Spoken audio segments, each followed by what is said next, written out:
Welcome to Aaron Plays.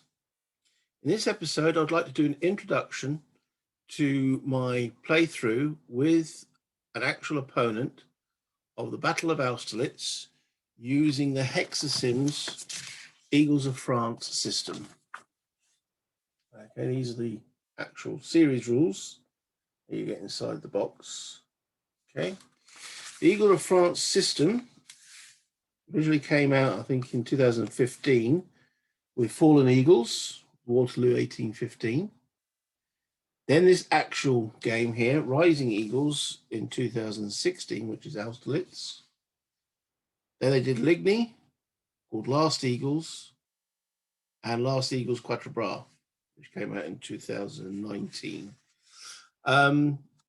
Myself and my opponent, who's called Mark Trowbridge, we've been playing the Eagles of France system since about May last year, June. We were invited by the designer of the game to play test Fallen Eagles 2, Waterloo again, because there were quite a few rule amendments between the Waterloo and the Austerlitz game. So he's redoing, and Fallen Eagles Waterloo is now out of print. You can't obtain it anywhere, so they're doing another version of it, version 2. And myself and Mark play tested it, and we then subsequently carried on after our play test of Fallen Eagles 2 to play Last Eagles, Ligny, and Quatre Bras. We then delved into the Vive la France system, which, if you're following my channel, is La Battle de Hanau, and he's my opponent in that. And we've been playing quite a few of those also via VASSAL. We've done Salamanca, Sarayan. I think we did Salamanca. Yes, we did an initial starting game and then a proper playthrough of the game. So myself and Mark, we've been playing quite a few games together. However, coming back to Austerlitz, this will be my third playthrough of it. I've played the game twice already. It's different opponents. I've played as the French, won a marginal victory, and played as the coalition and won a marginal victory. So, but this is Mark's first play of this particular battle. Also, from a learning perspective, we haven't played the Hexasim system now for at least 4 or 5 months, so we might be a bit rusty on the rules. The intended way of playing is we're going to start off the battle live in the next episode, and probably do 1 or 2 episodes live. And also, we're going to play it by email, where Mark will send me a log file. I will then start up the recording session. I'll step through his log, giving a run through of what I think he's planning to do, and then I will do my log and keep the video running and run it through there, and then upload the episode. And occasionally, again, we'll have the occasional live session. So that's the way we plan to play it. Doesn't mean it will fully end up that way, but that's the intended plan. So this introduction is my introduction to the system, if you're totally new to it, and what it features, and why I actually, and myself and Mark, thoroughly enjoy it. And I'm also going to do a slight comparison between this and the Vive la France system, because they both purport to be at the same scale, which is regimental. There are obviously a fair few systems which go for the lower scale, which is like the battalion, such as La Bataille, and again at the higher scale, where you're playing with divisional counters, or even some games corps, especially if you're playing operational.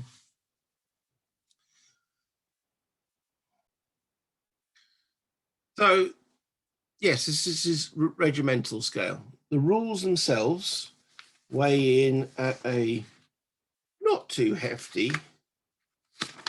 There's examples of play. 25 pages, which compares quite favorably with the Le Bataille system, which is about I think if you play the full, I think it's about 60, well, it depends what rules that you play with that system, about 60 pages, though the Mary Louise system only has about 25 pages of rules as well. The rules themselves have nice colored diagrams, and charts and tables. Focus if possible. Nicely laid out. I'm not doing a full review, but you know it's pretty and quite helpful.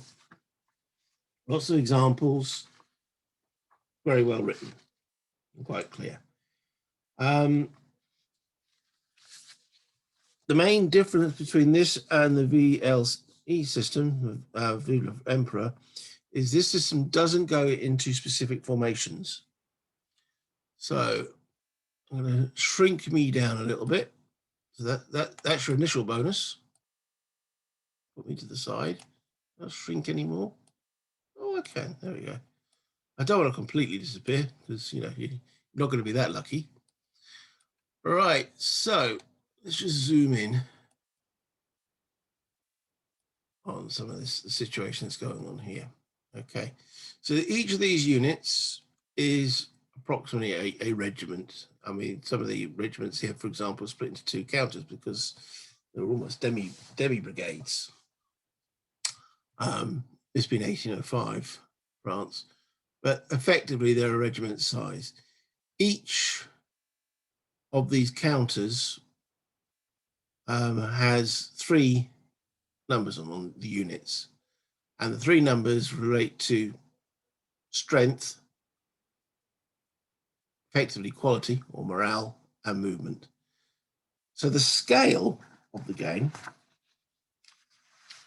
scale, one size point, so each one of these points on here represents 100 cavalry or infantry, or if it's on an artillery piece, using standard NATO symbols, equals 1 or 2 guns depending on the caliber.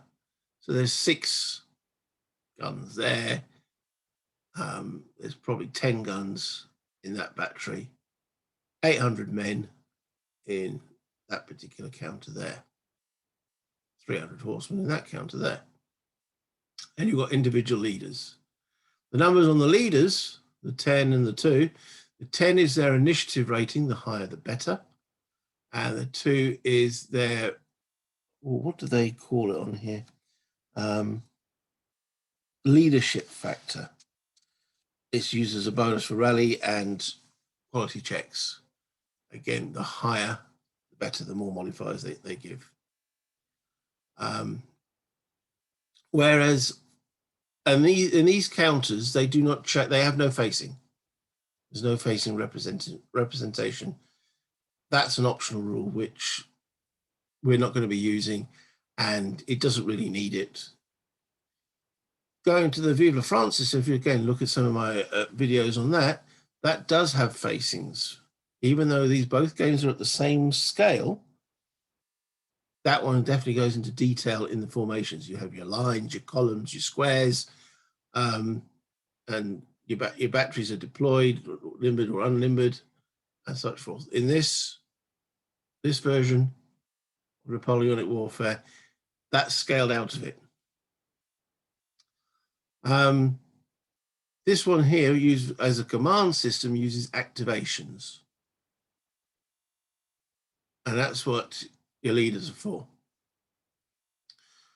In your turn, you'll get to activate as many formations as you possibly can, one at a time, and you alternate between you and your opponent. So you determine who has the initiative in a turn. The person who has the initiative will then try to activate one of their commanders. And to do so, they must roll equal to or less than that initiative number. So Davout on 2d6 is pretty likely to activate. Some of the other French commanders, if I scroll around here, we look at Marshal Soult, he's a 9 or below. Bernadotte, an 8 or below. Some of the Austrian stroke Russian commanders, they might even have 6s. So when it is your turn to activate a commander, you've got a choice. You can go, first of all, you can pass, or you could decide which commander to activate. You then declare which one you want to activate, roll 2 dice. If you get his number or below, him and his troops that are within his command range can activate. And I'll come to command range in a moment. If you fail, you can then try a different commander. And you can keep going if you keep failing until you go through all the commanders that you've got in your army. If you pass, it goes back to your opponent. If they pass, that will end the actual turn. If you do activate a commander, you can then go through a sequence of things that you can do, such as move, fire, engage in melee, and such forth. Once you've finished your activation, you then make what's called an end of turn die roll. And that is dependent on the actual scenario you're playing, but I'm going to bring up the actual turn track and show you how it affects it. We're going to be doing scenario for the full battle.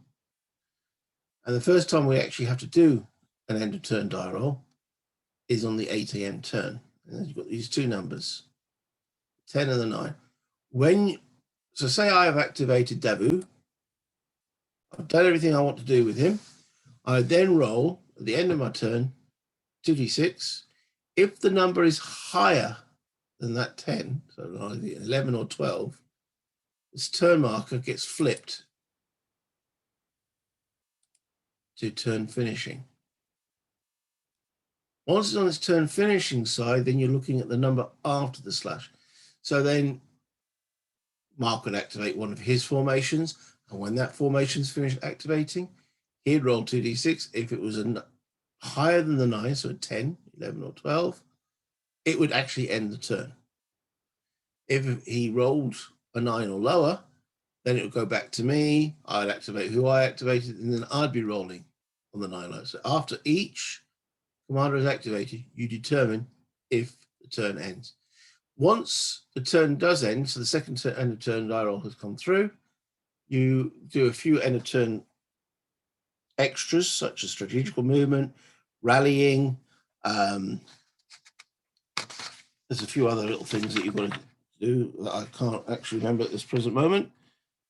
See, it's end of turn phase. So you do strategic movement, resolve routes, and victory conditions are checked.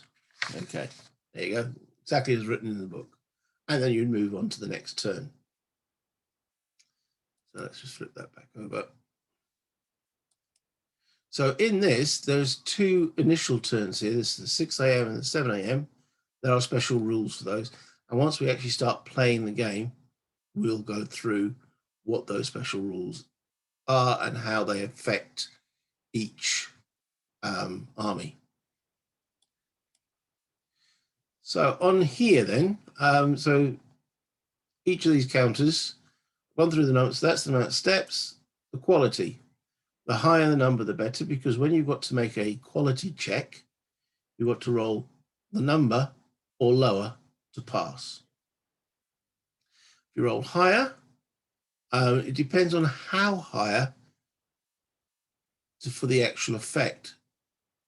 So if you fail by 1 or 2, usually you're just forced to retreat. If you fail by 3 or more, that will normally cause a rout, and your unit runs away towards its lines of communication. Sometimes when you fail by 1 or 2, you might be given the option to stand in place. But again, I'll go through that as and when it will require, because we hope to go through quite detail in the rules themselves, so we can get other people to look at this system and hopefully come and join us to play, or join in to play and get their own version of the game. Okay, so Austerlitz, probably Napoleon's greatest victory. What hope and what fun can the Austrians hope to have, Austrian-Russians coalition, have in this game? Well, I said I've played this twice, once as the French and once as the coalition, and I had fun in both games. They've done the victory conditions very, very well in this. And I'm going to go through those now so you can know what we're actually fighting for. Okay, so there's the entire map. All right. I'm going to remove the counters for the moment. You can see these flags.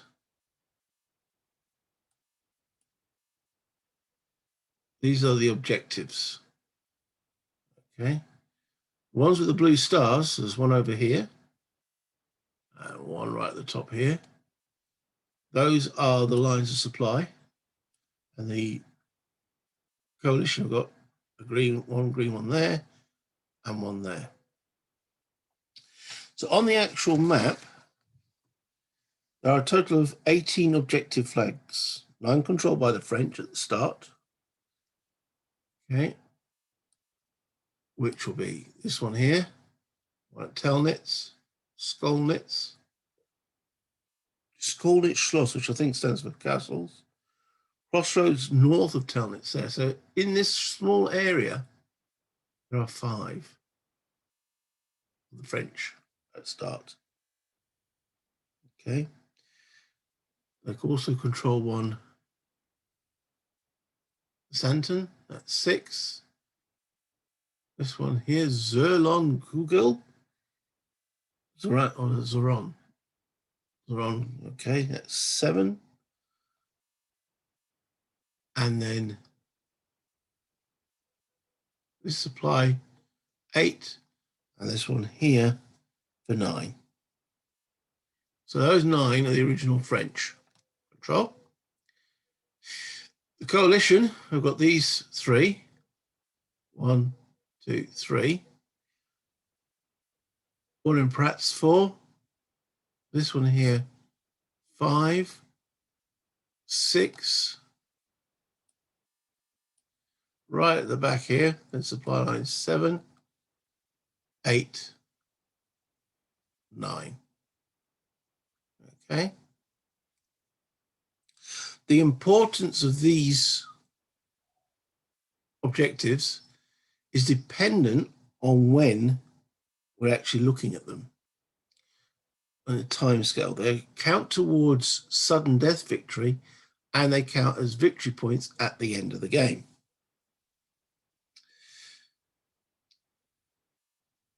Okay. Those objectives which are controlled at the start, to take control of a supply hex, a friendly unit must exit off it. So for the Russians or coalition to take control of this hex, they'd actually have to exit a unit off the map. Then for the French to retake it, they would have to also exit a unit off the map afterwards. The other objectives is the last player to actually physically move a unit through that hex. So the sudden death victory. And this is to try and replicate, or gives the coalition player 2 options of playing. They can either play defensively or do the original plan by the coalition, which is the offensive. That's why there's so many victory conditions down here, because historically the coalition drove to take this and destroy, or at least seriously hurt, Davout's force, and then turn Napoleon's flank, threaten his lines of communication effectively. And Napoleon will say that that's what his plan was. Get the coalition to come over this side, stretch them, which then allowed the French to then do their mass attack into the center and destroy the coalition forces piecemeal. So the sudden death victory conditions. So at the end of the 1 p.m. turn, the coalition must control at least 5 objectives or lose the game. So by the end of, so they've got to hold on to 5 of these. So they hold on to the 2 supply routes, and these were around the hill here. They don't lose the game. So if the French have managed to really hurt them early, they can lose the game. So at the end of the 1 p.m. turn, the coalition must control at least 5 objectives or lose the game. And that would gain the French a marginal victory. The French sudden death conditions. At the end of the 1 p.m. turn, the French must control at least 9 objectives or lose the game. So considering they start with 9, and the coalition start with 9, if the coalition do very well in their offensive, and the French haven't managed to pull it back, the French can lose. So that's what's encouraging the coalition to do their attack in and around, considering there are 5 objectives in this very small area. Okay, so the French must control at least 9 objectives or lose the game at the end of the 1 p.m. turn. And that's how I won as the coalition. When I played the coalition, I attacked down here, took these, and my opponent, as the French, didn't do me enough damage in this area so that he had 9 objectives. I think he only had 7 at that time. The French sudden death victory condition is applicable only at the end of any turn prior to 2 p.m. A coalition unit has controlled at least one of the initial French objective hexes. So the coalition have got to have taken at least one of these by any turn prior to 2 p.m. The other French sudden victory condition, if a coalition unit occupies Terrasse and right, so where's Terrasse? That's here. And can trace a path from there using only roads uninterrupted by French combat units or those under control to Austerlitz, which is way back. Where is Austerlitz? There.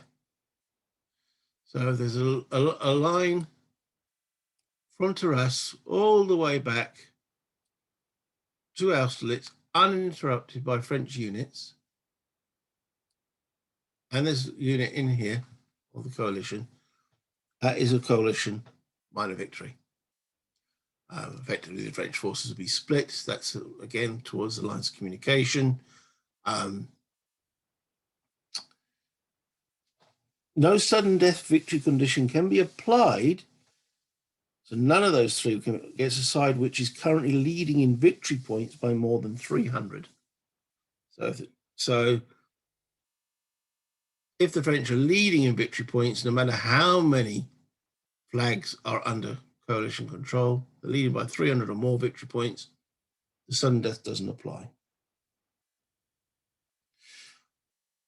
Then also for the end of the game, okay, so the game has 12 turns. So for the end of the 5 p.m. turn, each geographic location is worth 20 victory points.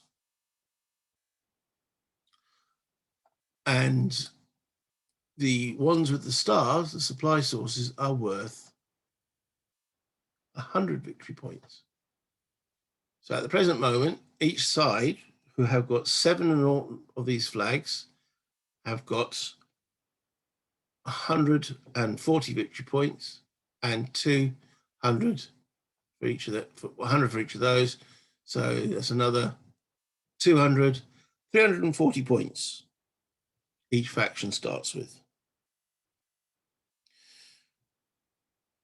Then, so at the end of the game, say the French have taken the Pratzenberg and all these ones and still hold theirs, so if they take another 3, they would have their 340 points plus an extra 60, for example. And of course, the coalition will be down 60. Losses. Count eliminated units and units routed off the map for each side. Off-map routed units count for 50% of their loss value. So if units route off the map, they only count half. So count eliminated units. So any units that is reduced doesn't count towards victory. Let me just bring back some of these units. So if we look at this infantry over here, if it takes a step loss, I flip it. But as it is, that would be worth no victory points whatsoever. It actually have to be eliminated or routed for it to count. So count eliminated units and routed units off map for each side. So routed on the board, again, doesn't count. But every unit that is routed or eliminated, so if it's eliminated, so if we look at that unit, if that was eliminated, that would be worth 8 victory points to the coalition. If it was routed off the map, it would be worth half that phase, it would be worth 4. That's for infantry. Artillery and cavalry count 2 victory points per step. So looking at a cavalry unit, that's worth three steps. So that's 6 victory points. French guard infantry units are worth 3 times their value. And Russian guard infantry are worth 1.5 times their value.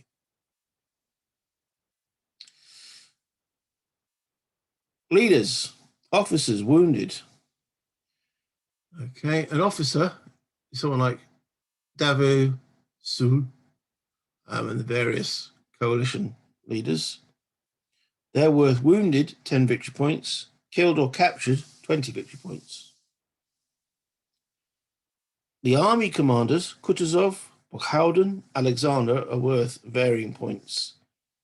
Kutuzov worth 50 points if wounded, 100 points if killed or captured. Buchhausen, 20 victory points wounded, 50 points killed or captured. And Alexander, 100 points wounded, 300 points killed or captured.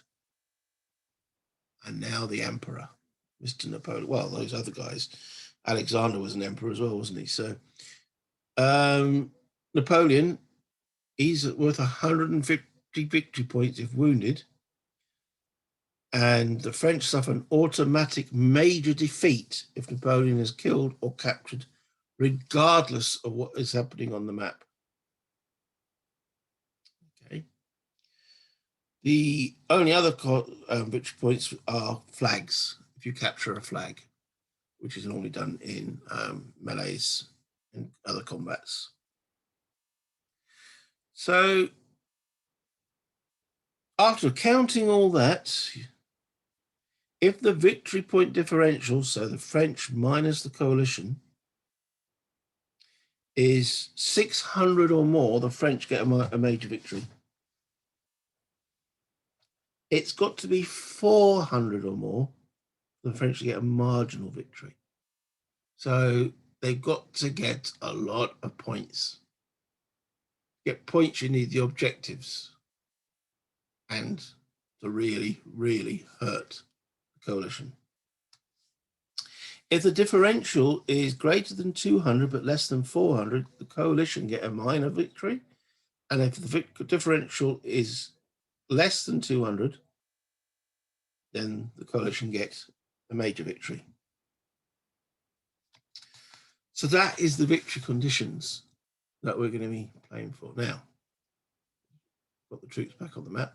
As you can see, this is obviously my side of the VASSAL, so I can see my units, and Davout's corps here is deployed initially. Some of Soult's corps are deployed, but quite a lot of his units are still off map. Okay, and that's what these counters are representing here. So let me just zoom in. Right. Where they've got this box around them, these are masks. So on actually Mark's screen, when he uploads, these guys will look like what his guys look like to me. Okay, all I can see are flags here. So if I look down here, these ones have got AG on them. One of those is the actual, sorry, AG stands for Advanced Guard. Let's just bring up the setup charts. Coalition. So that is the Chimeras Advanced Guard. All right. So one of those guys will be marked with the general's name. The other two will be marked as dummies. So this creates the fog of war. Same with these ones here with a B. Though one of those B's is actually Buchhalden, one of the left wing commander, and the other two are dummies. Also on these counters, it shows the movement rate that these counters can move at. So I don't know which one of those is the real units or not. And on his map, he'll be just seeing the French flag, and he'll be saying 1 corps. Murat, sort of like RC for reserve cavalry or something along that line, and the emperor himself. Now, my opponent Mark could watch the video and see these, because obviously I'm showing you guys, but he's pledged not to. So until the end of the actual game, okay. So that's the unit. So this is Lanz's corps, represented by that counter. As soon as they become visible to the enemy, I then deploy the entire corps. So this speeds up the initial battle, because we'll be just moving, instead of moving 15 to 20 counters for Lanz corps, I'll just be moving 3. Same with Soul's 4th corps. Okay. Some of Soul's 4th corps is already deployed, but the rest of it isn't. So that's one way that the system represents fog of war. There's also visibility.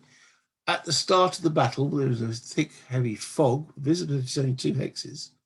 As the day progresses, more of the map will become visible to units, and the spotting ranges will increase.